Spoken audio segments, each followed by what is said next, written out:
Excellencies, ladies and gentlemen, I feel really very honored to be standing in front of you today and discuss the matters that are concerning both Italy and Somalia and Africa and Europe as well.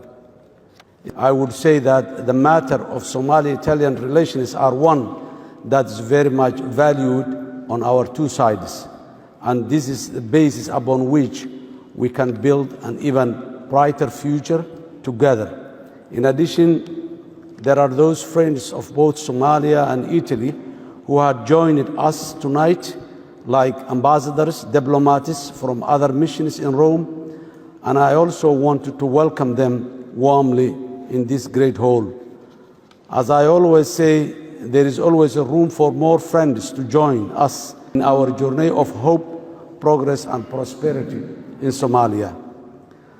Somalia and Italy have strong historical ties and strong people-to-people relations anchored on a deep bond of trust, friendship and interdependency in this rapidly changing world. Italy is indeed a broad, progressive and prosperous nation playing a key role in the world, and we are very much glad that it is also one of Somalia's most important developmental, bilateral and multilateral partners at this critical time of a positive change and reform taking place in Somalia. During my visit here in Italy this week, I had enormous pleasure of holding bilateral discussions with the leadership of this great nation, including Their Excellencies President Sergio Mattarella and Prime Minister Giorgia Meloni. Both were wonderful and truly valued the historic relationship between Somalia and Italy, and most importantly, the outcome of our discussions was that we agreed on creating joint opportunities and overcome global challenges together, including tackling international terrorism. This is both reassuring and exciting for us all. Italy remains a real champion for Somalia, bilaterally and multilaterally within the European Union and the United Nations. Italy, like so many other key global friends, has welcomed our people before and after the difficult period of our recent history. I met many successful and productive Somali-Italian citizens that are doing amazing work both in Italy and in Somalia. I'm also confident at least some of you in this meeting room today recall the great memories of Somalia, its beauty, generous, courageous people, as well as living and doing business, not only in our country, but with our region and our continent in Africa. It's with my government plans to build the country through making it secure from international terrorism, stable with political inclusivity, and prosperous with economic reforms and development. These will not be just memories of long, but a reality that will all benefit from on the ground. Excellencies, ladies and gentlemen, we have embarked on a hopeful and exciting journey of transforming Somalia by prioritizing security, economic development, good governance, and delivering basic public services to our people. As a path to success, we all know that Rome was not built a day, but it was built nevertheless and stands steady and strong today like the rest of the world. One of our key security goals that will determine the future of Somalia is to defeat the international terrorist group Al-Shabaab, one of Al-Qaeda's most violent and morally bankrupt affiliates in the world.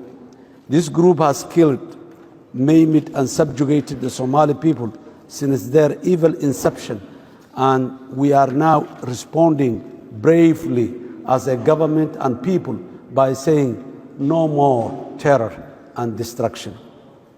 Our people are answering our government's call to revolt against Al-Shabaab terrorism. And since these local uprisings began, the Somali armed forces have been able to liberate a historical amount of territory from the grip of terror. Here, I would like to recall our partners in the war against terrorism, among which the United States, for the first time in the history of Somalia and in the history of the partnership, we are jointly operating. The Americans and the Somalis are jointly in the field fighting against the terror in the daytime. In the daytime and in the nighttime. So the terrorists remain on their heels to run. This is a great pleasure. Also, similarly, our other partners like Turkey and the European Union as a whole, which the Italians are major part of that war in Somalia. Other countries, mainly our African Union mission in Somalia, our neighboring countries, which I recently has invited the heads of states summit in Mogadishu. All three frontline states has joined hands with Somalia to defeat Al-Shabaab once for all inside Somalia, so that our region becomes very stable and prosperous, his region in the global world of today.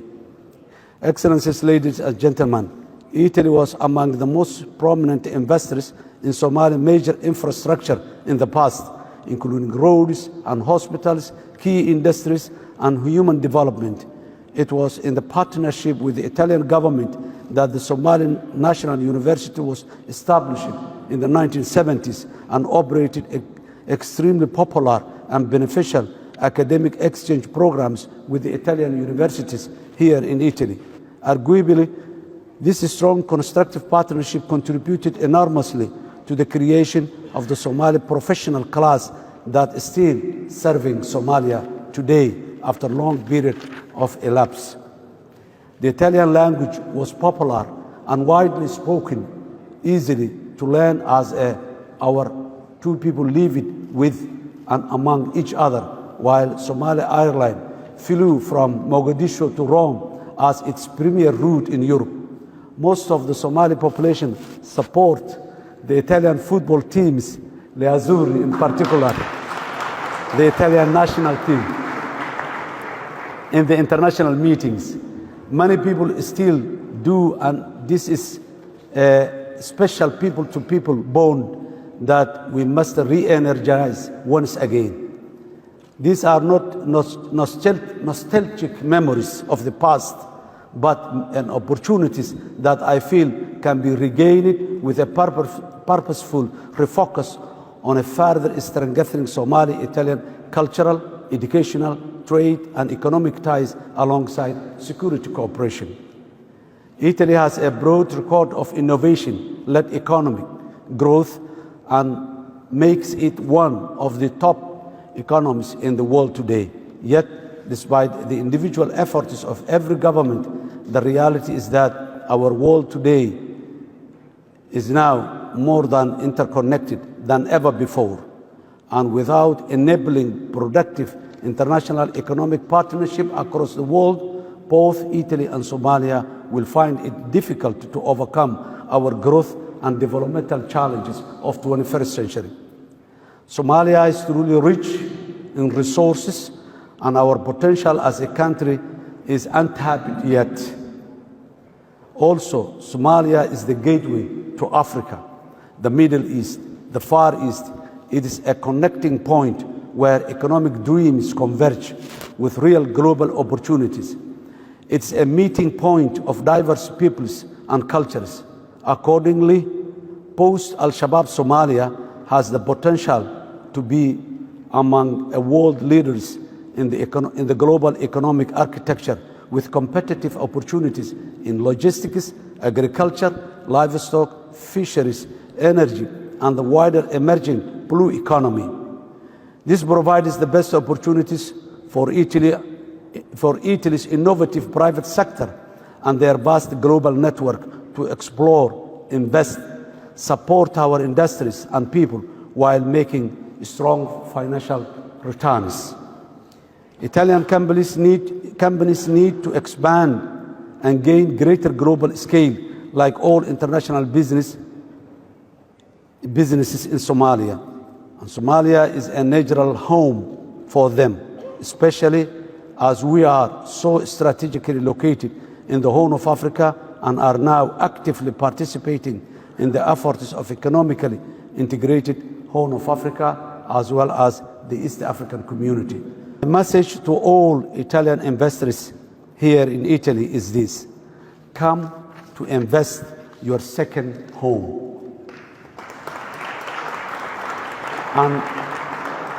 And help us elevate Somalia's special relationship with Italy through joint economic progress and prosperity. The Somali federal government is working tirelessly to create a conducive investment environment to allow all investors, including Italians, to thrive through legislations in all key sectors, good governance, and investment in our human capital. Our commitment to investors is clear from our successful reform under the rigorous International Monetary Fund Economic Reform Program, which we are on track in completing a timely manner to achieve debt relief at the end of this year. Again, we do thank Italy and all Paris Club creditors for their support, and we continue to count on our special relationship with Italy and others for the support with both relieving our bilateral debts and supporting us to access concessionary and private sector financing for major developmental projects through international financing institutions, which will benefit both our nations and globally. Excellencies, ladies and gentlemen, I would like to conclude by repeating the significance of deepening Somali-Italian relationship through a marriage of our joint history and modern opportunities. Somalia truly considers Italy a valuable ally, unwavering friend, and a supporter in all opportunities and challenges. Somalia and Italy also have many wonderful common friends who are sent ambassadors and representatives to this great gathering today here in front of us. Gatherings today, like the participants of today, like the United States, with whom we must cooperate even more closely to find more specific relationship for the years to come and the generations to come. The world, including growing economies, tackling international terrorism, climate change, as well as creating opportunities in all our countries so that nobody else ever feel that they have to leave their home to be successful in other endeavors. In every possible way, Italy is a special friend to the government and the people of Somalia, and we sincerely want to build a prosperous future for both that benefits for both our people and our nation.